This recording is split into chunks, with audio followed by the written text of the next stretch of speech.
Hello दोस्तों, आपका स्वागत है हैशटैग सक्सेस विद दीपक में।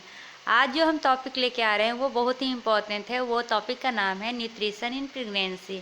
मतलब प्रेग्नेंट के समय हमें कौन कौन से न्यूट्रिशन का ध्यान रखना चाहिए, क्यों रखना चाहिए और कैसे रखना चाहिए, और उससे कौन कौन सी बीमारियाँ होती है, फीटस पे उसका क्या अफेक्ट होता है, ये सब हम आज इस वीडियो में पढ़ेंगे।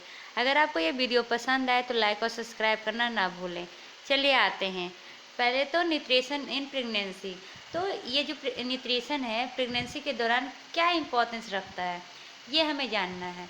तो पहले ये जानेंगे ना कि इसके मेजर कॉजेज, मतलब ये अगर हम न्यूट्रिशन नहीं लेंगे तो उसके कारण क्या क्या ये डिमेरिट हो सकती है।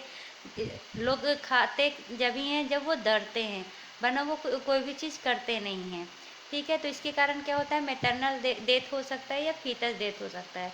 तो मैं बताती हूँ कि पहले मैटरनल डेथ के मेजर कॉजेज़ क्या क्या हैं। तो अगर आपका न्यूट्रिएंट्स सही नहीं होगा तो the major cause of maternal death क्या क्या हो सकता है। हाइपरटेंशन। दूसरा, पोस्टपार्टम हेमरेज। अगर आपका न्यूट्रिशन सही नहीं रहा तो ये होगा, हाइपरटेंशन होगा, पोस्टपार्टम हेमरेज होगा, प्रेगनेंसी एबॉर्शन हो सकता है इन्फेक्शन के कारण, और क्या हो सकता है, प्रोलॉन्ग लेबर हो सकता है, पहले डिलीवरी हो सकती है, और भी और कॉम्प्लिकेशंस आ सकते हैं। ठीक है, चलिए अब क्या कह रहा है। तो उसके बाद मैंने बोला ना कि फीटस और माँ दोनों को असर करता है। तो फीटस को तो माँ को क्या करता है, hypertension, postpartum haemorrhage, abortion, pregnancy के टाइम में कॉम्प्लिकेशंस आती हैं। लेकिन अब ये बच्चे में क्या इफ़ेक्ट करता है, तो बच्चे में क्या करता है, बच्चों में क्या करता है कि ये जो बर्थ टाइम है कितना, 38 से 40 वीक, उससे पहले ही हो जाता है। प्री टर्म मतलब जो वीक, मतलब 38 से 40 के बीच में होने से पहले हो जाए उसे प्री टर्म।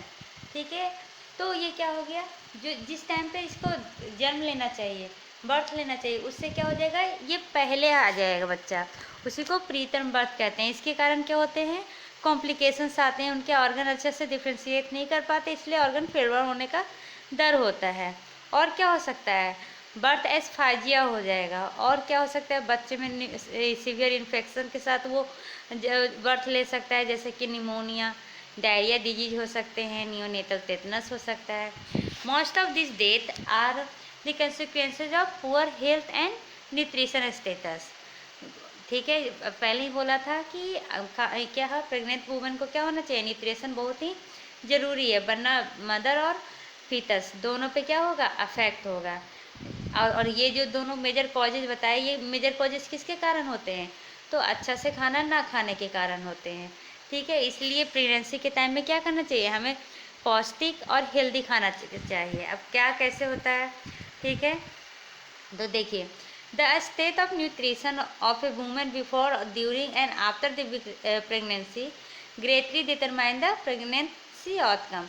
मतलब आप प्रेग्नेंट के समय क्या खाते हैं, क्या पीते हैं, और उसके बाद क्या खाते हैं, ये आपके प्रेगनेंसी आउटकम को बहुत ही ये अफेक्ट करता है। ठीक है, अब क्या कह रहा है, pregnant women need adequate and proper nutrition. उनको क्या करना चाहिए, एडिक्वेट और प्रॉपर न्यूट्रिशन चाहिए। क्यों, क्योंकि वो न्यूट्रिशन सिर्फ प्रेग्नेंट वुमेन के लिए नहीं है, उसके फीटस के लिए भी है। और भी क्यों, क्योंकि वो क्योंकि because it help our body to produce an adequate amount of milk. Lactation में भी हेल्प करता है ये क्या, nutrition. It will the preserve for her self to allow her to breast feed. अगर माँ कमज़ोर होगी तो अपने बेबी को ब्रेस्ट फीडिंग कैसे करवा पाएगी, इसलिए उन्हें उन्हें क्या होना चाहिए, पूरी तरह से अच्छी और हेल्दी न्यूट्रिशन देना चाहिए। ठीक है, और क्या कह रहा है, poorly nourished women will have to draw nutrient from her on body to produce milk. माँ बनना इतना इजी नहीं होता है, कहती है ना माँ, ये डायलॉग सुने थे ना कि खून से बच्चों को सींचती है, वो जो दूध होता है ना वो उसका खून होता है, और वो उसे हम पीते हैं। मतलब वो क्या होता है, उसके बॉडी से न्यूट्रिएंट से वो बनता है, तो वो खून से ही सींचना हुआ ना। तो अगर माँ बीमार रहेगी, पुअरली न्यूरिश्ड रहेगी, तो मिल्क का प्रोडक्शन कैसे होगा। इसलिए प्रेग्नेंट वुमेन या प्रेगनेंसी के बाद उनका जो डाइट होना चाहिए वो एडुकेट और प्रॉपर होना चाहिए। ठीक है, चलिए अब बताते हैं बायोलॉजिकल एंड फिजियोलॉजिकल चेंजेस जो होते हैं प्रेगनेंसी के टाइम में। क्या कह रहा है कि 3 period in foetal development during pregnancy. Pregnancy के समय में क्या होता है, 3 पीरियड होता है फीटल डेवलपमेंट में।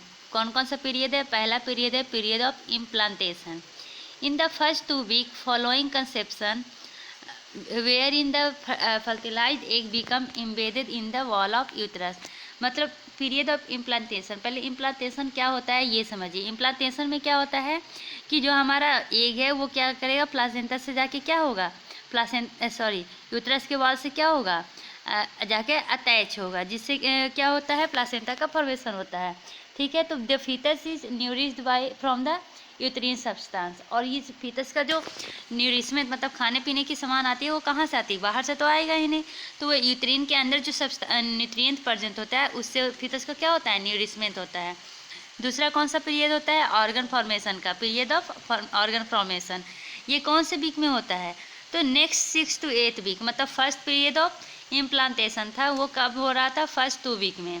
ठीक है, अब पीरियड ऑफ ऑर्गन फॉर्मेशन ये कब होता है, नेक्स्ट 6 to 8 वीक, मतलब कि उसके बाद का 6वां महीना से 8वां महीना तक।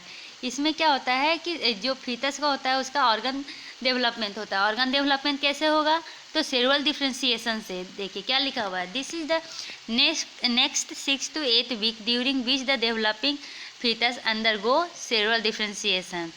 अब क्या कह रहा है, individual organ and skeleton are form. मतलब ये ऑर्गन फॉर्मेशन में क्या होता है, डिफरेंट ऑर्गन्स फॉर्म होते हैं, तो इस समय सबसे ज़्यादा न्यूरिशमेंट की ज़रूरत होती है। ठीक है, the mother's diet and state of nutrition become crucial to ensure a well form body. अगर अच्छा बेबी के ऑर्गन का क्या डेवलपमेंट चाहिए, तो पेरेंट्स नहीं, माँ को जो प्रेग्नेंट वूमेन है उसका न्यूरिशमेंट क्या होना चाहिए, अच्छी होना चाहिए। ठीक है, अब थर्ड पीरियड क्या है, period of rapid foetal growth. मतलब कि जब फीटल ग्रोथ होता है तब। This is the remaining 7 month, जो बाकी 7 मंथ बचे हैं उस समय का ये बात है। ठीक है, पहला फर्स्ट 2 वीक क्या होता है, फर्स्ट पीरियड, फिर next 6 to 8 week second period, third period, उसके बाद जो रिमेनिंग मंथ बच गए। इसमें क्या होता है, when the foetus continue to grow until it reaches the functional size. मतलब डेवलपमेंट तो हो गया था ऑर्गन डेवलपमेंट में, लेकिन अब उसका क्या होना चाहिए, ग्रोथ होना चाहिए और उसका ओरिजिनल साइज पे भी पहुंचना चाहिए। तो वो कब होता है, तो रिमेनिंग 7 मंथ में होता है। तो इसमें nourishing the foetus become the role of placenta. वहाँ तक किसका रोल था, तो यूट्रिन सब्सटेंस का था, लेकिन अब किसका रोल है फीटल ग्रोथ में, तो प्लासेंटा का रोल है। प्लासेंटा क्या करता है, placenta is the tissue through which the nutrient and oxygen needed for foetal growth are transfer from mother to baby. मतलब कि प्लासेंटा ये मीडियम बनता है जिसके द्वारा ऑक्सीजन और न्यूट्रिएंट मदर से बेबी के बीच और बेबी से मदर के बीच का क्या होता है, ट्रांसफ़र होता है। ठीक है, न्यूट्रिएंट जाता है बेबी के पास और बेबी का जो एक्सक्रीशन पाथ होता है वो मदर के ब्लड के थ्रू वो बाहर निकलता है। ठीक है, अब क्या कह रहा है, physiological changes in A women during pregnancy. कौन कौन से फिजियोलॉजिकल चेंजेज होते हैं। ठीक, क्या कह रहा है, द फर्स्ट क्या है, the total blood volume increases to about 33% above normal level. Blood का वॉल्यूम क्या होता है, इंक्रीज हो जाता है, कितना परसेंट इंक्रीज हो जाता है, तो 33% एवं नॉर्मल लेवल।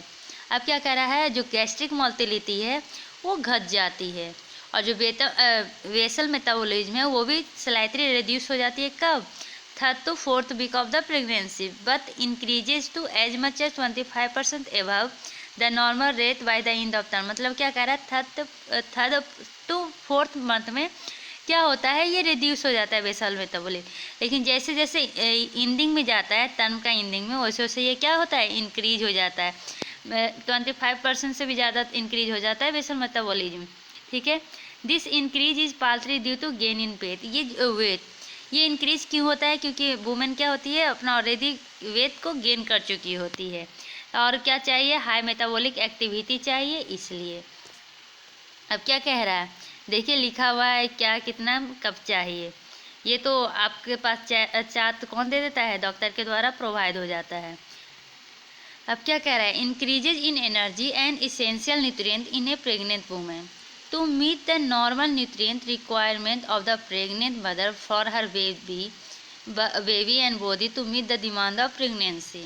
न्यूट्रिशन क्यों जरूरी है पहले ही बताया था, ताकि डिमांड पूरा कर सके प्रेग्नेंट वुमेन का डेवलपमेंट सही हो, बच्चे का डेवलपमेंट सही हो, डिलीवरी और लैक्टेशन के समय बेबी को मिल्क मिल सके। अभी ऊपर ये सब पढ़ चुके हैं, इसलिए पढ़ने की ज़रूरी नहीं है। हाँ, एक बात ज़रूरत है कि इसमें क्या होता है, डेवलपमेंट ऑफ मैटरनल टिश्यू होता है। तो कौन कौन सा टिश्यू में डेवलपमेंट होता है? तो एडिपोज टिश्यू में डेवलपमेंट होता है, लंग टिश्यू में डेवलपमेंट होता है, ब्रेस्ट टिश्यू में होता है और इत्रस, ये सब के टिश्यू में क्या होता है, डेवलपमेंट होता है। ठीक है, अब क्या कह रहा है कि essential nutrient needed in A diet. अब कौन कौन सा डाइट के लिए ज़रूरी है, कौन कौन सा प्रेग्नेंट वुमेन के डाइट में ज़रूरी है? तो calorie, protein, vitamin A, calcium, ये 4 बहुत ही ज़्यादा इम्पॉर्टेंट न्यूट्रिएंट है जो डाइट तुम्हें चाहिए। ठीक है, कैलोरी क्या है? There are additional needs for calorie necessary for the growth of foetus. मतलब जो कैलोरी ले रहे हैं ठीक है, लेकिन जब आप प्रेग्नेंट हो गए तो आपको क्या होता है, कैलोरी ज़्यादा लेना पड़ता है। क्यों? क्योंकि ये फीटस के ग्रोथ में हेल्प करता है। और किसका growth? The growth of placenta, normal increase of maternal body size, और क्या होता है तो बेसल मेटाबॉलिज्म जो इंक्रीज करता है, वो सारे चीज़ों को मेंटेन करने के लिए कैलोरी उन्हें नॉर्मल से ज़्यादा लेना पड़ता है। Protein, there are more protein necessary to support the growth of baby. Protein का क्या काम होता है, ये बेबी के ग्रोथ में हेल्प करती है। तो उसमें क्या प्रेगनेंसी के समय क्या होता है, ज़्यादा हमें प्रोटीन लेना पड़ता है। ठीक है, अब क्या हो गया, vitamin A is the most important in the view of specific function. Vitamin A के कारण से कौन कौन सी बीमारी हो सकती है? निमोनिया हो सकता है, मीजल्स हो सकता है, डायरिया हो सकता है। तो ये सब से बचाने के लिए हमें क्या देना चाहिए प्रेग्नेंट वुमेन को? विटामिन ए और कैल्शियम। कैल्शियम क्या कर रहा है, the increase requirement is important for the pregnant mothers on need. Calcium किस लिए दिया जाता है प्रेगनेंसी के समय? वो ऑस्टियोपोरोसिस से क्या होता है, मदर्स के जो बोन्स होते हैं वो वीक हो जाते हैं, वो सबको मजबूत करने के लिए क्या किया जाता है, कैल्शियम दिया जाता है। The increase requirement is important for the pregnant mother on need and that of the skeleton framework of the growing foetus. मतलब कैल्शियम ज़्यादा क्यों जरूरी है? क्योंकि फीटस जो है उसके क्या होना चाहिए, और ये स्केलेटन फ्रेमवर्क के लिए क्या होता है, देखिए कैल्शियम क्या करता है, बोन को मजबूत बनाता है, उसको बनाने में हेल्प करता है। तो फीटस तो एक नया बच्चा बढ़ रहा है ना, तो उसका तो फ्रेमवर्क बनाना ही है। तो वो फ्रेमवर्क कौन बनाता है? कैल्शियम बनाता है, इसलिए इम्पोर्टेंट है। और टीथ का फॉर्मेशन भी करता है, और कभी कभी ये क्या क्लॉथिंग फैक्टर में भी हेल्प करता है। तो हमें कौन कौन सा चाहिए? पहला कैलोरी, प्रोटीन, विटामिन ए और कैल्शियम। अब क्या कह रहा है, among the essential nutrient that should be provided in the diet of the pregnant women are as follow. ऐसे ही करना चाहिए। There is substantial transfer of calcium occurring between mother and the foetus throughout the pregnancy allowing the baby born. कह रहा है कि जब calcium क्या होता है, ट्रांसफ़र होता है प्रेग्नेंट वुमेन से फीटस के तरफ, तो क्या होता है, बेबी के बोन्स और टीथ का फॉर्मेशन होता है। इन the first 6 month the mother store up calcium in her on bone. मतलब फर्स्ट 6 मंथ में क्या होता है, वो कैल्शियम क्या होता है, प्रेग्नेंट वुमन के अंदर ही वो स्टोर होता है। When it's skeletal growth reaches its peak last 3 month. मतलब लास्ट 3 मंथ में क्या होता है, जब ग्रोथ मैक्सिमम पे रहता है, तो वो कैल्शियम क्या होता है, मदर से ट्रांसफ़र हो जाता है फीटस में। ठीक है, अब क्या होगा, फीटस में ट्रांसफ़र हो जाएगा, और क्या करेगा, वो फ्रेमवर्क बनाने में हेल्प करेगा। This is when the consumption by the mother of high calcium containing food such as. और कैल्शियम ज़्यादा किस में होती है, तो मिल्क में होती है, मिल्क प्रोडक्ट में होती है। और कैल्शियम डिफिशियंसी से क्या हो सकता है, मदर टीथ, वो जो टीथ और बोन हो वो ब्रिटल हो जाते हैं। ठीक है, अब पाँचवा क्या ज़रूरत है, पहला क्या पढ़ लिया, कैलोरी पढ़ लिया, प्रोटीन पढ़ लिया, विटामिन ए पढ़ लिया, कैल्शियम पढ़ लिया। अब आयरन और फोलिक एसिड। आयरन क्या है कि जैसे कि या मदर का भी ब्लड मेंटेन होना चाहिए, और फीटस का भी ब्लड का फॉर्मेशन होता है, तो उसको मेंटेन करने के लिए आयरन का बहुत ही इम्पोर्टेंट है। क्या होता है, तो pregnant women require additional iron which is essential for the blood formation and building reserves. In pregnant, there is increase in the mother's blood volume and the fetus red RBC has to be developed. अभी मैंने बताया ना. अब क्या कर रहा है folic acid. Folic acid क्या करता है कि वो जो बच्चे में बीमारियां होती है न्यूरल ट्यूब से रिलेटेड उसको बचाता है. हम मेनली ये प्रीफर किया जाता है प्रेग्नेंट वुमेन को. लिखा ठीक है. Folic acid promote the development of foetus central nervous system and prevent developmental defect of the neural tube. Spinal bifida क्या होता है, अगर फोलिक एसिड की कमी हो जाए तो मेजर कौन सा डिजीज होता है, spinal bifida. Neural tube develops during the first 28 days of pregnancy. कब डेवलप्ड होता है, first 28 days of the pregnancy. इसलिए क्या है कि फोलिक एसिड मेंटेन होना बहुत ही ज़रूरी है. अब कौन सा और चाहिए, आयोडीन चाहिए, एस्कॉर्बिक एसिड चाहिए, थियामिन, राइबोफ्लाविन और नियासिन चाहिए. ठीक है. कौन कौन सा अभी तक पढ़ लिए, कैलोरी पढ़ लिए, प्रोटीन पढ़ लिए, कैल्शियम पढ़ लिए, और कौन सा पढ़े याद कीजिए, फोलिक एसिड, आयरन. ठीक है, इतना पढ़ लिए. अब क्या पढ़ेंगे, iodine. Iodine increase need for iodine is due to the increase in metabolic process. Metabolic process को सही करने के लिए आयोडीन चाहिए. याद है कीजिए, जब हम लोग इंडोक्राइन में थायराइड पढ़ रहे थे, थायराइड का मेन फंक्शन क्या था, वो बेसल मेटाबॉलिक एक्टिविटी को क्या करता है, इंक्रीज करता है. और थायराइड में क्या होता है, आयोडीन होता है. उसकी कमी के कारण क्या होता है, ग्वाइटर होता है. ठीक है. Ascorbic acid it is important to maintain the integrity of foetal membrane. Foetal का मेम्ब्रेन को मेंटेन करने के लिए कौन हेल्प करता है, अस्कॉर्बिक एसिड हेल्प करता है. Thiamine, riboflavin and niacin are equally important for the release of energy from nutrient. Energy को रिलीज करने के लिए ये सब जरूरी है. अब क्या कह रहा है, the effect of good nutrition in the pregnant mother are. मतलब अगर गुड न्यूट्रिशन लेंगे तो क्या क्या इफेक्ट होंगे प्रेग्नेंट मदर में. तो mother in a good state of nutrition prior to और at least at the time of conception have more chances of normal pregnancy. मतलब कह रहा है अगर मदर का हेल्थ सही रहेगा तो प्रेगनेंसी क्या रहेगा, नॉर्मल रहेगा. और जो फीटस का वेट होता है, जो बेबी हो जाने के बाद वेट होते हैं कितना, वो क्या होता है, मेंटेन रहता है. मतलब कि वो सही बच्चा होता है, नॉर्मल वेट का बच्चा होता है. अगर mother with adequate diet experience less complication and give birth of infant. और वो इन्फेंट जो गिव बर्थ देती है उसके सर्वाइवल का रेट क्या होता है, बढ़ जाता है. ठीक है. और क्या होते हैं, अगर अच्छा डाइट दो तो जो फीटस का हाइट, वेट और लेंथ होते हैं वो क्या होता है, सही हो जाता है, नॉर्मल होता है. गुड न्यूट्रिशन के कारण क्या होते हैं, जो बच्चे में कोजेनाइटल डिजीज आने की क्या होती है, पॉसिबिलिटी होती है, वो कम हो जाती है. स्टिल बर्थ भी कम हो जाता है और प्री मैच्योरिटी भी कम हो जाती है. ठीक है. क्योंकि जिस टाइम जिस न्यूट्रिएंट की ज़रूरत हो बेबी को मिल रहा है तो फिर कोजेनाइटल मेलफॉर्मेशन तो कम ही हो जाएगा. जैसे कि फोलिक एसिड का बताया था, फोलिक एसिड क्या न्यूरल डिफेक्ट करता है.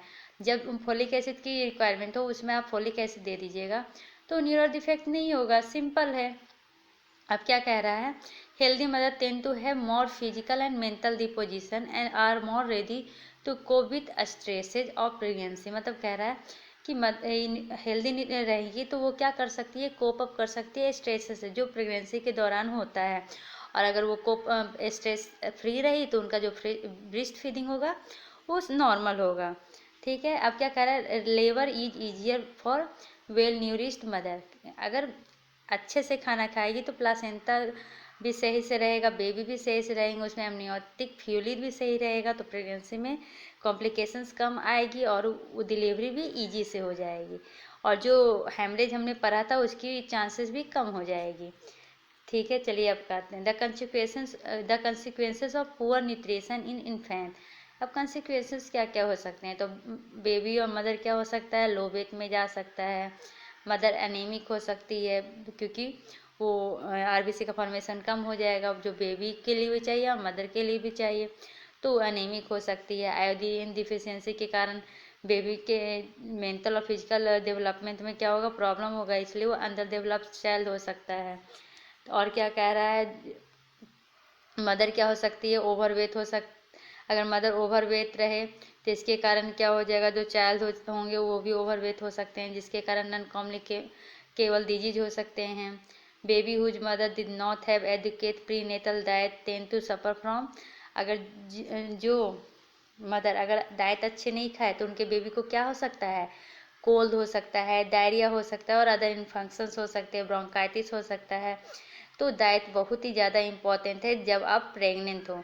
डाइट कहने का मतलब है जो इक्विवेलेंट फूड चाहिए प्रेगनेंसी के समय में वो, ठीक है। अब क्या है, women who did not avail themselves for adequate diet have less chances of breast feeding. कहते हैं अगर माँ कमजोर तो बच्चे को क्या होगा, दूध पिलाने में प्रॉब्लम होगा, मतलब ब्रेस्ट फीडिंग में उन्हें प्रॉब्लम होगा, ठीक है।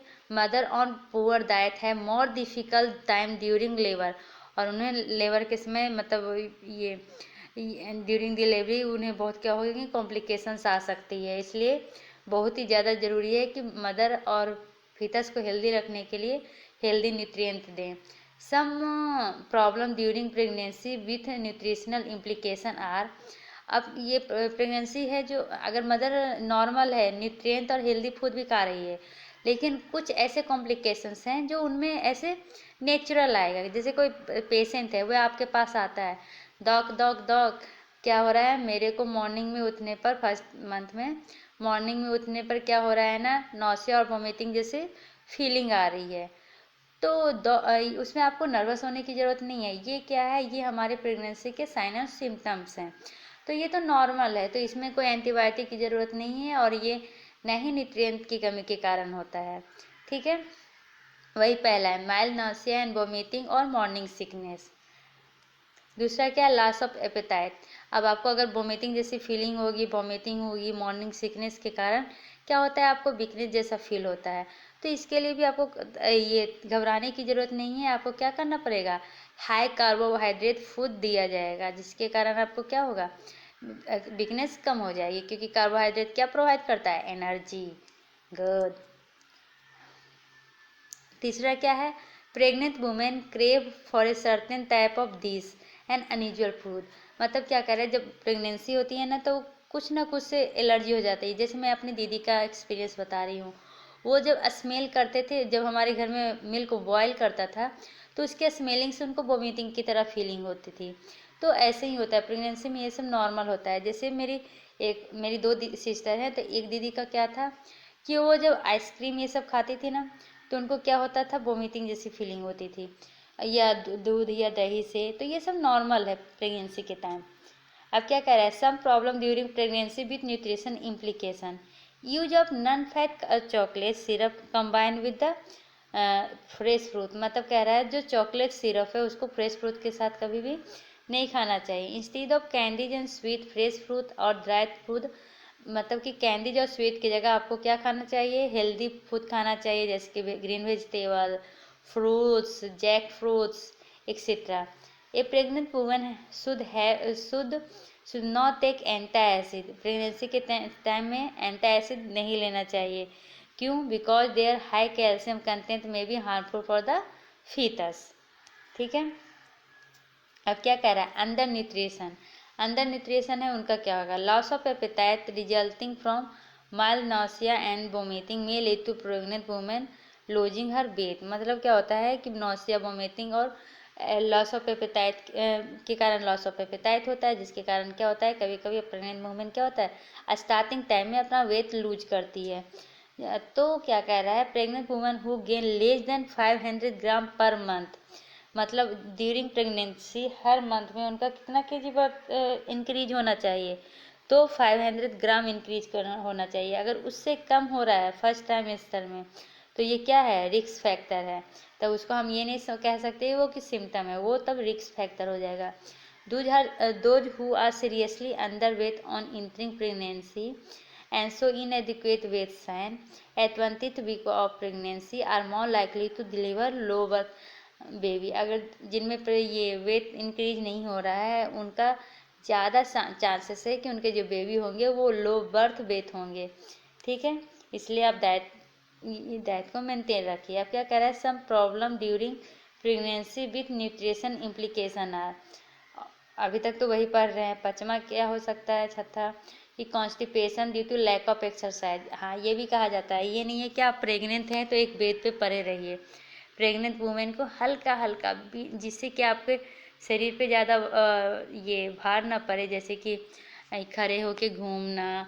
ये नेचुरल है कि जो जब ये भारी भारी सा हैवीनेस जैसा फीलिंग होता है तो लोग काम करना नहीं बंद कर देते हैं और एक जगह बैठे रहते हैं। ये सोचते हैं कि कहीं ये ज़्यादा ये थोड़ा घूमने उमने पे, काम करने पे हमारे बेबी को कोई नुकसान ना हो जाए, बट ऐसा नहीं होता है। हल्का काम एक हेल्दी होता है आपके लिए भी और आपके बेबी के लिए। इसलिए ये नहीं है कि आप प्रेग्नेंट हैं तो आप एक बेड पे सोए रहे, हल्का हल्का एक्सरसाइज करते रहें, जिससे क्या होता है आपका ये बेसल मेटाबॉलिक रेट सही होता है, आपका ये डाइजेस्टिव सिस्टम सही होता है और आपका फीटस सही रहता है। वही कह रहा है कि constipation due to lack of exercise and pressure by foetus on the digestive tract, ये हो सकता है। For pregnant women who are frequently constipated, exercise and adequate fluid intake will है। जिनको कॉन्स्टिपेशन है वो क्या करें, थोड़ा सा एक्सरसाइज करें प्रॉपर, जिससे कि उनके बॉडी ये बेबी पे इफेक्ट भी ना पड़े, उनका बॉडी नॉर्मल भी रहे। और क्या करना चाहिए, एडिक्वेट फ्लूइड, मतलब एडिक्वेट अमाउंट ऑफ फ्लूइड लेना चाहिए। ठीक है, अब क्या करें, constipation due to lack of exercise and pressure by foetus on the digestive system. Popular concept of eating for two, मतलब क्या है, जब माँ प्रेग्नेंट हो जाती है तो वो सिर्फ अपने लिए नहीं खाती है, अपने बच्चे के लिए भी खाती है, तो इसलिए उसे कहा जाता है कि eating for two may not be advisable for the well nourished mother. This may lead to the overweight। हाँ, कह रहा है जो माँ अच्छा खाना खाती है, वेल न्यूरिश्ड है, उनके लिए ईटिंग फॉर टू जरूरी नहीं है। अगर वो ज़्यादा खाएगी तो उनको ओवरवेट हो सकता है, जिसके कारण इक्लैम्सिया, टॉक्सेमिया और डिफिकल्टी इन लेबर हो सकता है। इसका ये मतलब हो रहा है ना ज़्यादा खाएं ना कम खाएं, वेल न्यूरिश्ड दिखाएं। ठीक है,